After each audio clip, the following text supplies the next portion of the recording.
Hello, everybody.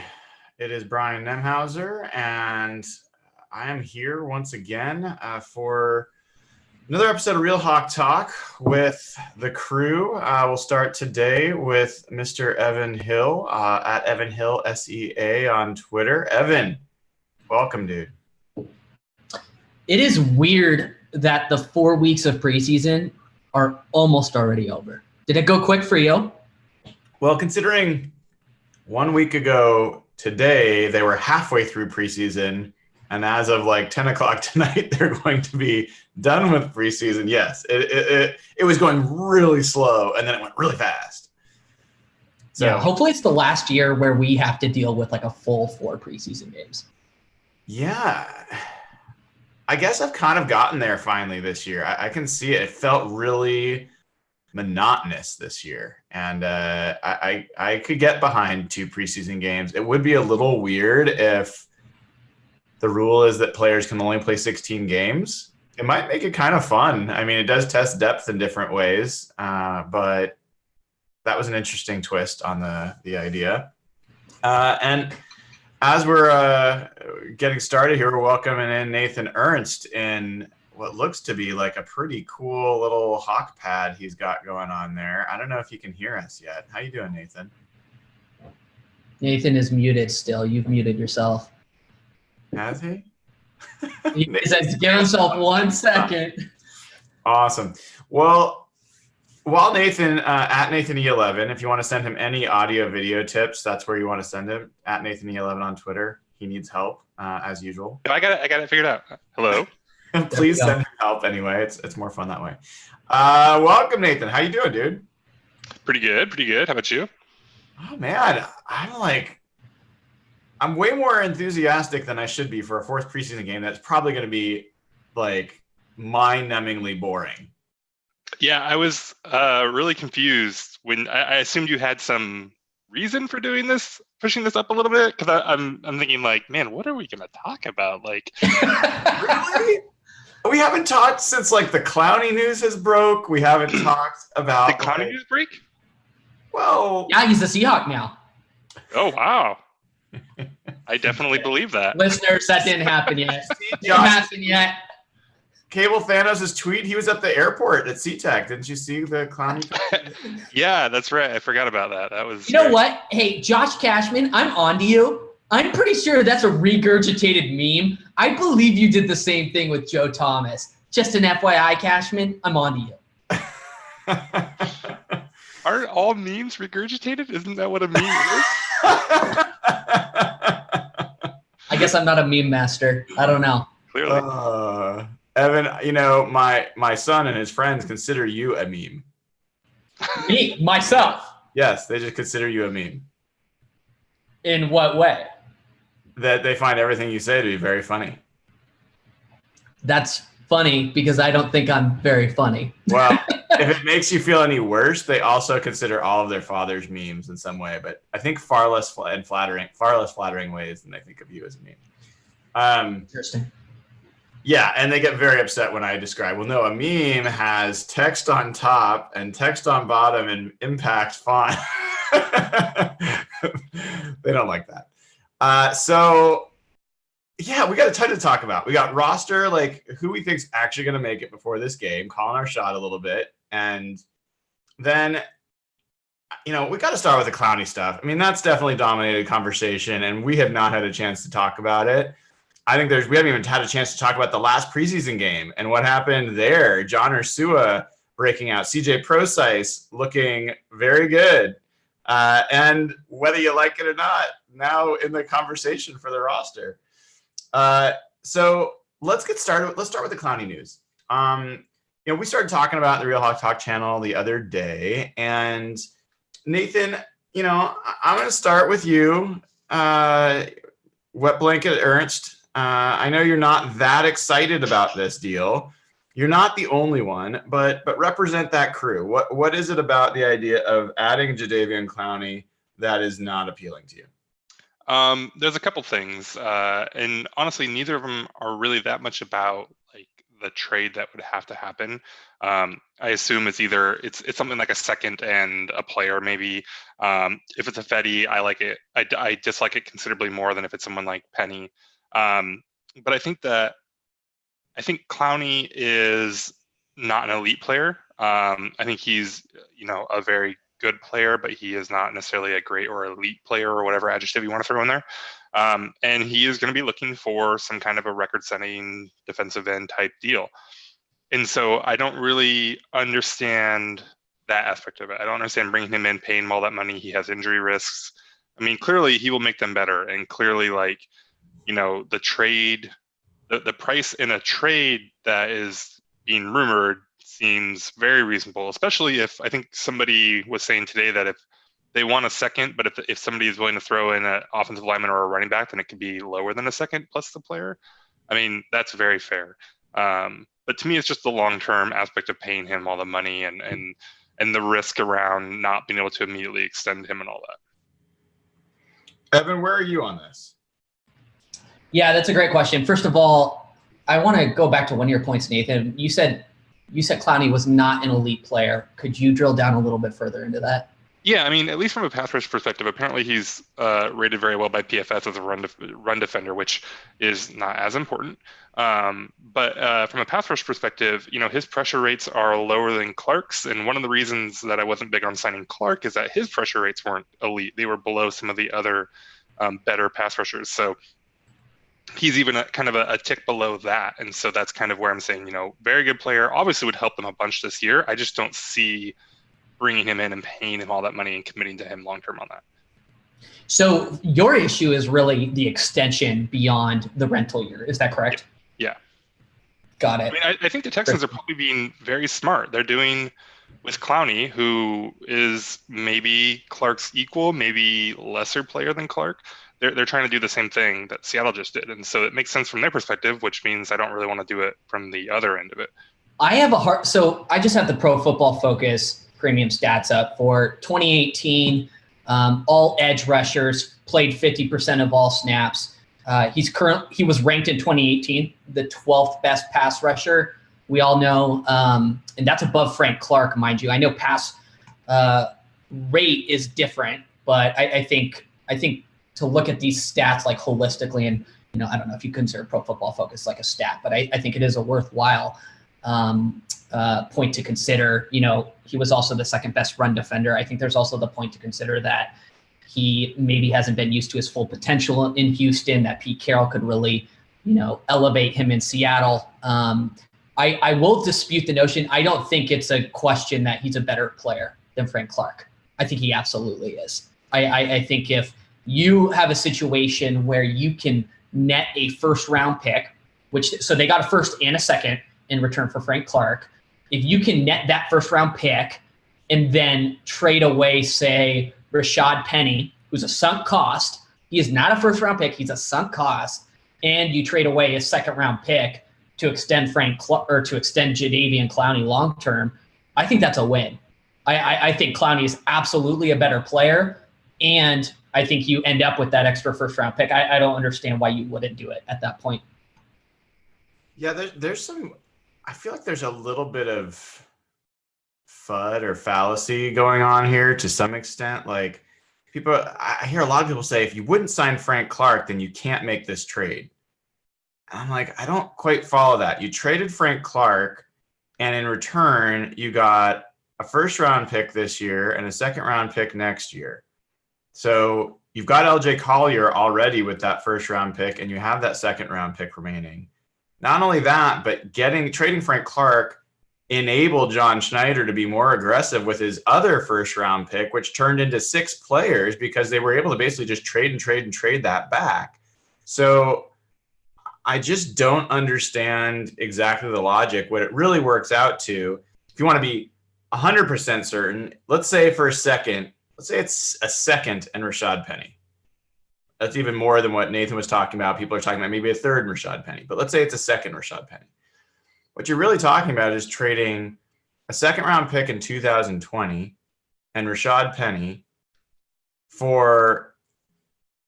and Frank Clark Frank Clark, Rashad Penny, and a 2020 second round pick for LJ Collier, Jadeveon Clowney, and potentially a third round compensatory pick in 2021. So I don't think it's, I don't think there's any logic to the perspective that if you didn't sign Frank Clark, there's no reason you should trade for Clowney. I also don't think there's any logic to the notion of if you're not going to win a Super Bowl with Clowney, you don't make this move. I understand I don't think the Seahawks are Super Bowl favorites if they land Jadeveon Clowney. 100% don't think that. To me, it's more a question about, do you feel like you're a better team this year, and are you in a better position to compete? And are you going to sell out your future in some significant way by making this move? I don't see even trading a second round pick next year with at least a 50% chance of getting a third round pick the following year as being like some irrational, crazy move.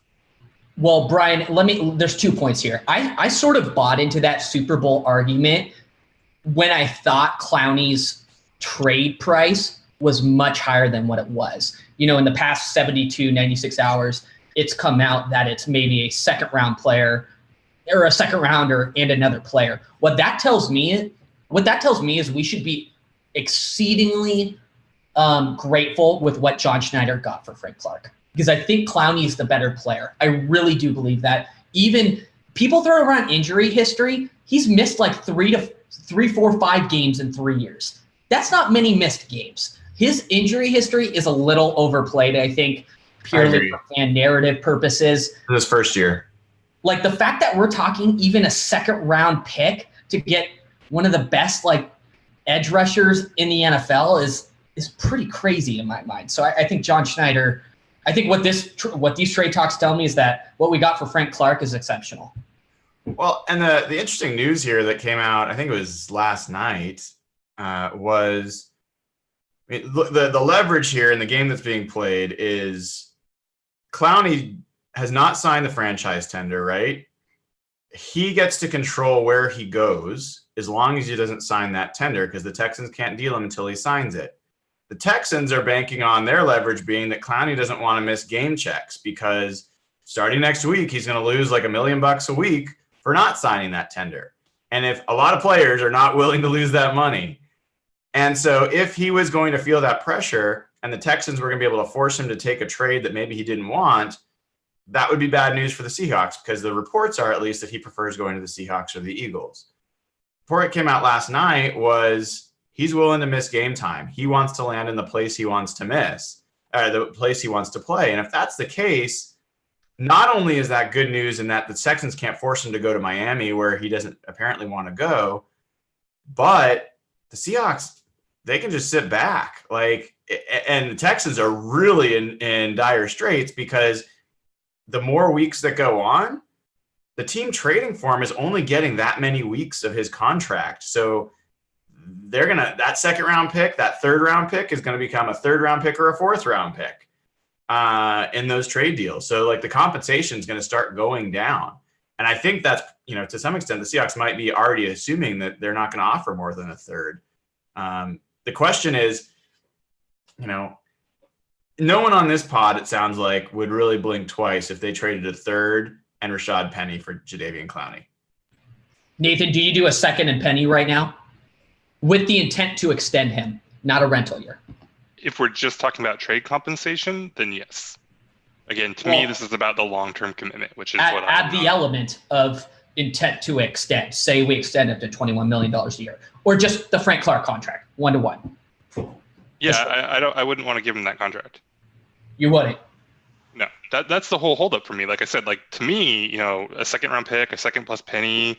Yeah, I mean, sure, whatever. I mean, a second plus a Fetty is probably where I start to back off and say, no, that's probably too much, just in terms of the trade compensation, right? But the second or the third, whether you throw in Penny or not, right? Yeah, go for it. So, I mean, the Eagles are the other team that's reportedly on his list of preferred teams to go to. If there's a GM that I respect as much or more than John Schneider in the past few years. It's Howie Roseman. I mean, I think he has made a lot of moves that I wish we had made.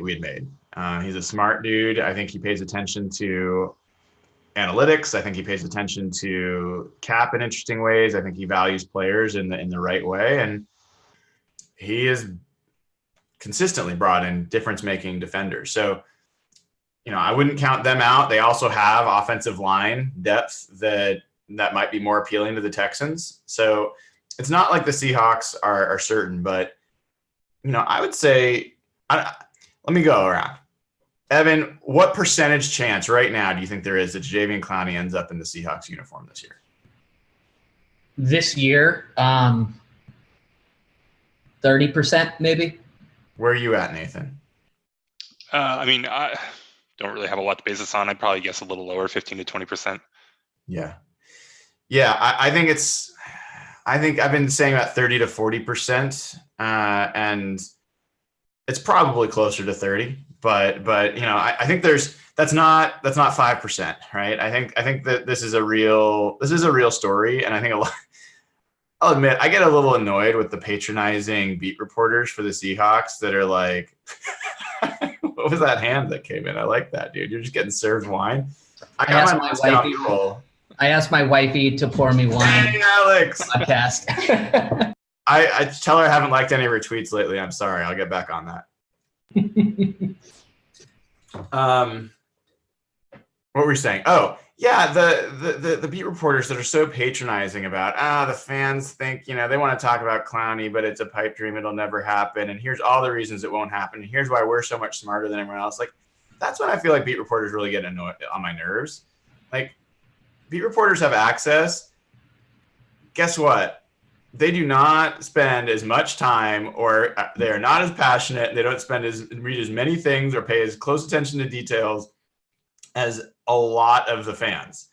So I don't just assume that the beat reporters know more in this case. It's weird. It would, I get it. I do think it's more of a longer shot. Like, I had lower odds than you guys, but they're clearly interested. They're clearly connected, and they've done these kind of big trades before. So I don't really get why anyone would poo-poo the idea that Seattle can pull this off. I mean, I think that Miami is probably the one that seems to want to spend the most. Philadelphia is also involved, and like you said, they maybe have a better or more flexibility in what they will feel comfortable in offering. And then he could always just go back to Houston for a year and play it out. So there's a lot of possibilities, but the idea that Seattle just would never do this seems silly.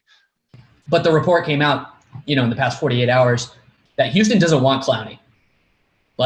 It's not positive from their side. I'm not sure if Clowney showed interest in showing up tomorrow, that he would be positively received. They would let him practice, I assume, but I bet you they would trade him almost. What happened there? Why? What's the? Well, that is one of the legitimate questions that's getting asked, right? Which is, the Seahawks didn't want to sign Frank Clark to an extension, to an extension at the price that he wanted, and I think it's a valid reason to ask why. When teams that have access to that player and have grown that player and have had the results, why don't they want to sign them to the extension? I don't know the Texans cap situation well enough to know. I don't know if there's, if they've got big contracts coming up, if they feel like they've got other places they need to spend money, like the offensive line, to protect their franchise quarterback. And so they want to shift their spend. There could be reasons that have nothing to do with Clowney. This year, they have $45 million in open cap space right now, just as an FYI. Because they've got to have even more next year, I would think. Right? They have close to $100 million. Yeah. So then it does beg the question. I think they see him like Nathan. I think you and I see him actually pretty similarly. I don't think he is one of the best pass rushers in the NFL. I think he is a good pass rusher. I think he would immediately be the second best edge pass rusher on the Seahawks after Ziggy Ansah. And he might be better than Ziggy Ansah. We don't know what Ziggy's going to be like, but just in terms of pass performance. And he's a quality, definitely above average starting defensive end. So, but are we completely discounting his run game contributions? Why aren't we discussing that? Like, yeah, running doesn't matter, but like other teams still run the ball. Evan, it's because running doesn't matter. Okay, it may not matter, but other teams still do it. They do it. I'm with you, Evan. I mean, why are we excited about Puna Ford if we are not excited about run defense? The guy's going to have probably 0 sacks. Exactly. So it matters. It matters, and it, tackles for loss matter, and I do believe, like, I don't know, I see him. I have an assumption here that he would play 5 tech, that he would play opposite Ziggy Ansah in the base defense. And Nathan, I'm curious. I mean, he's like 6'5", 267 or 65, right? So like, I think he's plenty big enough to play over on that side. What's your take? It's pretty small. I mean, the dude's a freak though, athletically. So like, I was surprised to learn that he was so highly regarded as a run defender. I mean, I guess it makes sense, like remembering back to the game they played against Seattle a couple years ago. So yeah, I mean, sure, maybe he's, like I said, he's athletically, I wouldn't put anything past him, but he's no Red Bryant, right? He's not Naz. I mean, he's a slimmer guy who's kind of played a little linebacker, played, mostly just kind of an Red Bryant, sorry to interrupt. Red Bryant was not prototypical 5 tech. That was like making lemonade out of lemons. Like, he was not a good defensive tackle, so they shifted him out. Michael Bennett was 274. We're not talking about like a major difference there in size. And, I'll put it this way. If he can't play 5 tech, I think the trade makes a lot less sense. I mean, if he's going to be a rotational defensive end, that's not that interesting to me. I'm expecting him to be an every down player if the Seahawks acquire him. And maybe that would mean that he's the every down Leo and Ziggy Ansah becomes a rotational pass rusher, which could make some sense given Ziggy Ansah's injury history. But when Ziggy's on the field, Clowney's going to rush from the left side. Ziggy would rush from the right side. That's where they both historically always rushed. I would assume that Clowney, if they traded for him, would be the every down player, and that they're going to try to use Ansah as situationally as possible. I think that they have a limited number of snaps in Ansah, so that's fair. And I hadn't really, until we started saying it out loud, I hadn't really thought through that. So that's possible. That would still make it worthwhile. But I also, again, I could be wrong on this, but I see a guy that has potential as sliding inside the way Bennett did. He is so big and so freaky. In nickel situations, if you could get a pass rush package of Jacob Martin on one side, Ansah on the other, and something like Jaron Reed and Clowney on the inside, that sounds super disruptive and interesting. Very situational, though. Pete's not going to break that out unless it's like 3rd and 20. So I don't know. Like, I mean, I could be very off. I admit it, but I look at Clowney as being a pretty similar freak in terms of athleticism to someone like Michael Bennett that could do some really slippery things from the inside. Yeah, I mean, Jeff in the group chat compared him to Justin Smith, which, I mean, from a run grade perspective, yes, but like he's got, Justin Smith had 30 pounds on Clowney. Bennett had 20 at least. I don't know if he was playing bigger towards the end of his years here in Seattle, which I think he probably was. So I don't know that he has that kind of flexibility. I think he's probably an elite edge setter, but that's a lot different than, lining up in the middle and taking on double teams and trying to do that stuff. Obviously, that would only be situationally, but how Pete, I'm sure part of the reason that they like him is because of his run defense. Pete cares about that, obviously, and so I don't think they're just going to they're not going to experiment too much there, I would doubt. Yeah. So anything else on Clowney that you guys have? Any other thoughts you have before we shift gears and start talking about the game tonight? Don't trade for him unless you're going to extend him. I don't feel comfortable doing the 1-year rental thing with the whole comp pick. Like, everybody assumes, okay, if we traded a 2nd-round pick for him, let's just say we trade a 2nd-round pick for him, and then we're assuming we get a 3rd-round comp pick in 2020. That's bullshit. Like, they've lost valuable comp picks before by making stupid offseason signings. Like, I think if you trade for him, you extend him, and that's the only way you feel comfortable trading for him.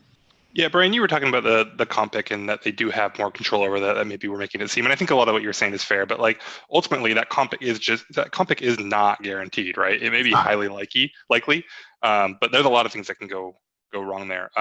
Also, I saw somebody the other day talking, and it was somebody I liked, but they were saying that the 1 year period may be good, right? They can get him in, they can see if they like him, and decide if he's the guy that they want to pay or not. If you don't know if he's the guy yet, do not trade for him. Like, don't bring him in to find out. Like, you need to know. I mean, obviously, you should continue to use new information and all that, but like, why? You should be real sure of who you're trading for before you trade for him. Why? I don't follow that logic. Help me with it.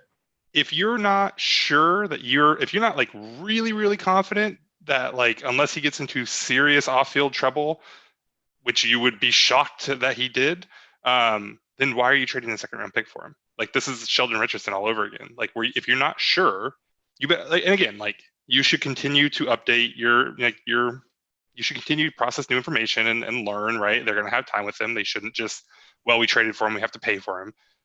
But like, you should be really, really, really confident that he is a guy that you're going to give a lot of money to if you're going to send a second round pick. It's funny. I don't feel that way at all. Like, not all, at all is a little bit of hyperbole. I understand the basic premise of don't trade valuable assets for someone that you don't feel strongly about. Got it. Totally agree. And I will also say he's played in the NFL. He's not equivalent to a draft pick in the same way because you've seen him against professional competition. So you should have pretty good feel for what he's capable of and how he would fit. So I agree on those fronts. I will say that, I mean, you don't really know what you have in any player till you have him in the building on your team within your scheme. Like, there is a little bit of unknown that's always going to be there. And I am of the mind of they bring him in, they could absolutely be thinking is just about being better this year. I think Ziggy Ansah is a perfect example. He's on a 1-year deal. I would be surprised if they re-sign him next year. He's here to make the team better this year. And if there's another edge rusher next year that they can bring into that place, then they will. And so if they decide that Clowney is the guy that they want to extend, great, he's proven it. But if they decide not, my main point about the 3rd round comp pick is there's a lot more control over that than I think people give credit for. Yes, you cannot control if Clowney gets injured and then nobody wants to sign him next year. You can't control if he just plays horribly for some reason and, doesn't get a good contract.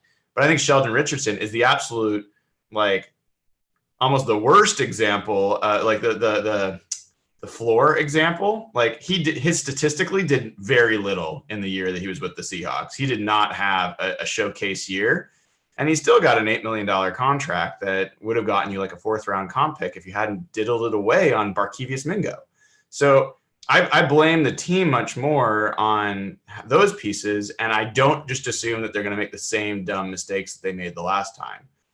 That might be naive, but that is where that point of view is coming from. I do think whether you exercise the control and the willpower to hold off on your spending is a different question than whether you do have that choice of exercising that control.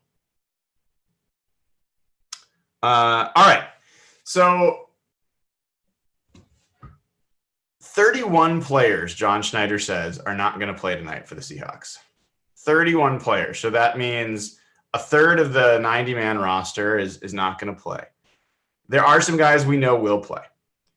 And let's talk about the position that there's probably the most competition at right now. And let's talk about some guys that, let's start with John Ursua. I see a guy, I was surprised when I went back and looked at Doug Baldwin's 2011 preseason numbers. I thought he had much bigger preseason receiving numbers. He had a big 105-yard kickoff return. But John Ursua is kind of blowing Doug Baldwin's 2011 preseason out of the water. That does not mean that he's Doug Baldwin or better than Doug Baldwin. Does not mean any of those things. But he's had a sneaky good preseason is what it means for John Ursua. Do any of you think that he's at risk of not making the roster? Absolutely not. He could go negative 100 yards tonight, and he's making the roster. Like, if they cut him, I will be furious. It's not happening. And they know it. It's not happening. I wouldn't be surprised if he got cut. I don't think that's what's going to happen. I don't think that's what's going to happen, but I wouldn't be surprised, no. What, you wouldn't be surprised? Pete Carroll just said the other day, like, half the league was interested in getting him at the end of the draft, and they traded a future draft pick for him, although minimal. Like, if that's, yep. I mean, maybe, yeah, sure, maybe. I mean, things change a lot though from the draft to now. I mean, he's looked good. He has like all of 4 catches. One of them was. He hasn't gotten a ton of targets though. Well, that's not a good thing. That's like. It's Paxton Lynch throwing him the football. I mean, well, you still get a target if you get thrown a crappy ball, like. Yeah, but he hasn't had many targets. That's a problem. You want good receivers get targets. That's a Paxton Lynch problem. Throw the fucking football. It's not a. That is. No. Is John Ursua throwing the football? First of all, when did Paxton Lynch get hurt? Midway through the second game? Okay, then it's Geno Smith's problem. Both of them are bad. But just because Geno Smith might throw a lawn dart at him, like he still gets the target for that. You're really blaming John Ursua's lack of yardage on Geno's inability to throw him the football. I'm not blaming his. You said targets, yardage, and targets. Targets. Sometimes those bad quarterbacks make bad decisions. Yeah, but maybe. I mean, sure. Like, look, I win this one. I don't think you do. I don't think you do. Good receivers get open. Good receivers get targets. This is why the whole like minimum bar for production in college thing holds true for receivers. Because even if you play with a shit quarterback, if you're very good, you are going to you're going to get open and you're going to get the ball thrown at you. Ursua's not getting the ball thrown at him that much. Even like it's not even like Paxton Lynch and Geno Smith are airmailing them, right? They're just not going that way. I'm not gonna say because of the injuries. I think that there's a better than not chance that Ursua makes it. Although DK Metcalf is apparently Wolverine and he's rushing back from injury, which I'm sure will be great and will not have any setbacks or anything like that. But the David Moore thing, I don't know where that is. So at that point, I feel like Ursua's got a better shot than he probably did before those injuries happened. Where are you? 1 to 10. 1 to 10 hype level for John Ursua. 10 being like you are ready to buy a jersey. You think this guy is going to be an all-timer. 1 being this guy does not belong in the NFL. He's going to be a total bust. If 5 is like I think he will make the team, then I'm probably like a 6. And Evan, where are you? Probably like an 8. Like I genuinely a 12 on the hype scale. Okay. By the end of the year, mark my words, by the end of the year, he will be a starting 3 receiver. I guarantee it. He will be at least wide receiver 3 by the end of the year. I don't think that's true. I don't know if I think it's going to happen. It's going to happen. Yeah. Every single time he's had a target, he's made a play. He's good. Yeah, he's caught the ball all 4 times it was thrown at him. Like, I mean, okay, but to get to wide receiver 3, he's got to be out Jerome Brown and David Moore probably, or possibly DK Metcalf. I think think that's the case. Then we're buying Brian Nachos. So both of them, David Moore and Jerome Brown are just like question marks to me. They're not like. How is John Ursua anything more than a question mark? Because one time he caught a little like dump off pass and ran. He's younger and he has potential. David Moore, actually not younger. Okay. Actually, you're right on that. Like, come on, John Ursua is like 37 years old. You are correct about that. David Moore is officially younger than. Okay, but we've seen what David Moore can do. He's consistent. He's not bad, but he can be good. John Ursua could be an every down player in the slot. How many touchdowns has John Ursua had in the NFL? How many real games has he played in the NFL? That's the point. I am a 7.5 on John Ursua. Like I think the guy is going to be. So you're closer to me than you are to Nathan. Yeah, I think he projects to be a long-term NFL player. I think he's going to be successful. I think I liked what he does prior to the catch. I like what he does after the catch. Everything about the way he moves to me looks like a professional NFL player, and I think he's pretty projectable that way. His age, it sucks that he's got the age issue, so he'll be a little bit less, but even guys like Welker, they played in their mid-30s, so we'll see. Somebody in the chat was like, Ursua is older than Evan, and thank you for that. That's true. It's true. That's not going to be the case for much longer, that you're going to be able to say that about rookies with Evan. Oh, I was going to say, no, I think John Arsu will always be older than Evan. Yeah, that always will be. That This is the first year I'm legitimately older than all rookies, and I feel like I need a John fucking Arsu. team. It's bad. But I think John Ursua is so safe on this roster that I wouldn't be surprised if he either doesn't play or plays very little. That's how safe I think he is on the roster. I hope he plays a lot, because I'd actually like to watch him tonight. It would be fun. But I think he's pretty darn safe. To me, the question really is Gary Jennings. Yeah, and so this was one of the things that I was thinking about when I was saying, like, when were we even going to talk about today? Because, like, I don't think anything that happens tonight with Gary Jennings is going to make a difference.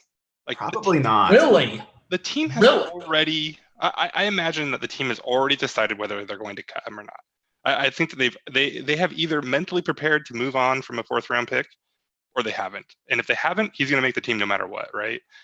So I just don't think that, like, maybe he goes out and balls out and, like, changes their mind or something. But, like, I just don't think. I think his fate is probably already decided.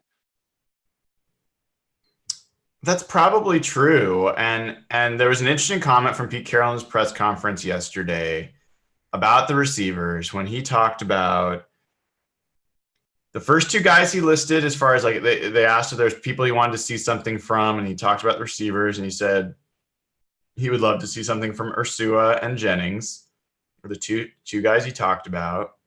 And then he talked about Malik Turner right after that. And then someone asked if the fact that Malik, or Keenan Reynolds, he said, the question was, is Keenan Reynolds, because he knows the offense in second year or whatever, does that give him more of an advantage over some of the young players? And Pete said, absolutely. He and Malik can play all 3 positions, and they can run every route. And young receivers take a long time. It's a harder position than most people realize. It takes receivers a while to get the hang of it. And those guys are way ahead.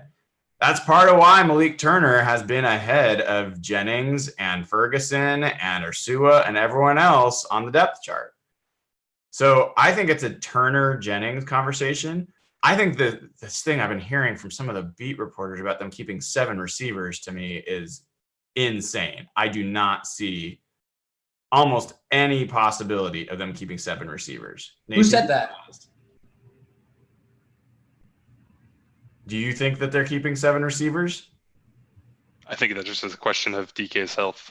Like, if he's really as far ahead on, or if he's really ready to get back out there and everything, then no, I think 7 receivers is no way. If he's still hurt and not going to be out for, like, maybe he's going to miss the first week still, then I think there's a chance.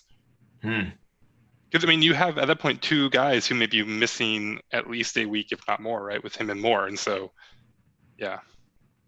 Well, even in that case, you've got Tyler Lockett, Jaron Brown, and you'd have 3 other players. Yeah. Or you'd have 2 other players, right? Even if you just kept 6. So the Seahawks, one of those guys is like Gary Jennings, who you've seen absolutely nothing from, and probably just keeping because you spent a 4th round draft pick on him. So, like, yeah. So that basically means that you're now, I mean, so the guys that I think are at risk for that week 1 to be able to be, like, roster spot cuts that might be cut for week 1, but then actually come back, would be hopefully that's not being broadcast. probably is Nick Bellore, fullback. I could easily see them cutting him for week 1. No one's going to pick up a fullback. A 2-year deal?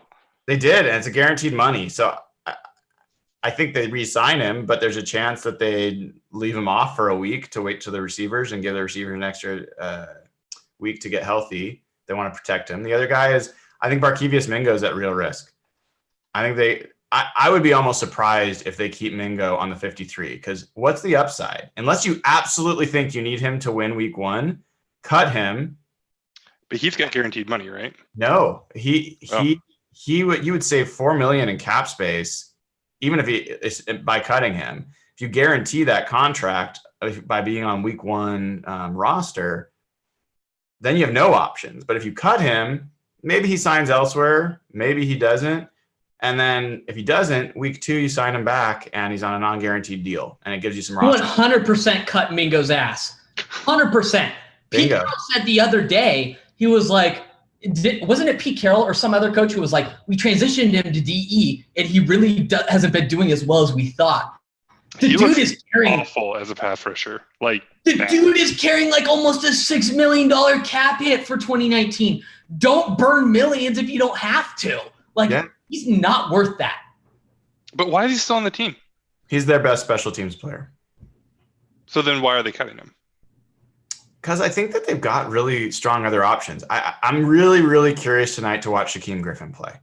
I think Shaquem Griffin is the second highest graded special teams player on the Seahawks so far during the preseason. He's only played one game, but I think he was one of the leading tacklers last year. I think he's a guy who can make the roster tonight. He's one of the few guys who can make or miss the roster based on how he plays tonight. And he's a Sam linebacker, which is Mingo's backup role if he was to be kept around. If Shaquem Griffin can look good tonight, I think that Mingo's as good as gone, at least for week 1. Is there any chance that BBK doesn't make the team? I think there's a strong chance. I mean, we don't talk about Austin Calitro very much because I don't think any of us are particularly high on him. No. He's once again played well. He has been by far the best backup linebacker. He's played better than Barton for sure. Barton's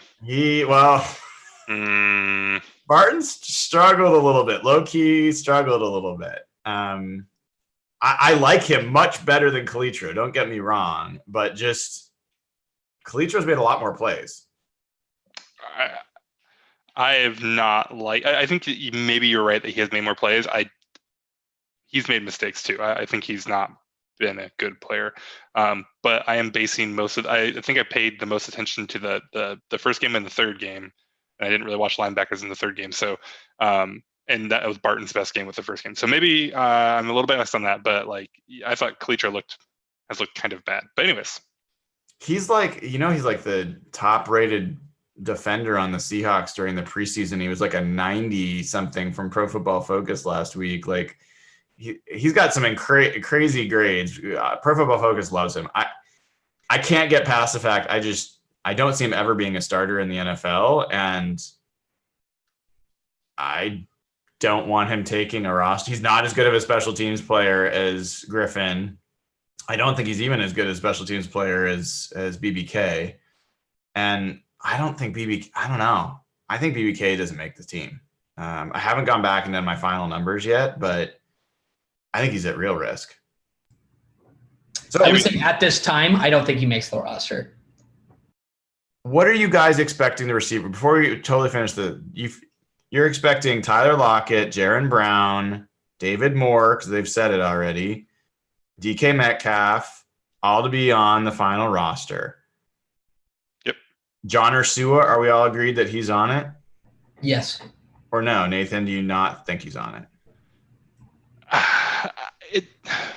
If Moore and DK weren't hurt, I don't know that Ursua makes it. Now that Moore is in question, I think it's pretty likely. Yeah. Is there anyone that you think is more likely to make the roster other than Ursua? Other than the guys we talked about. I don't know. Turner's in there. I think Turner is a guy that's going to make that a difficult spot. Turner is the guy that's making me question whether Ursua is a slam dunk or not.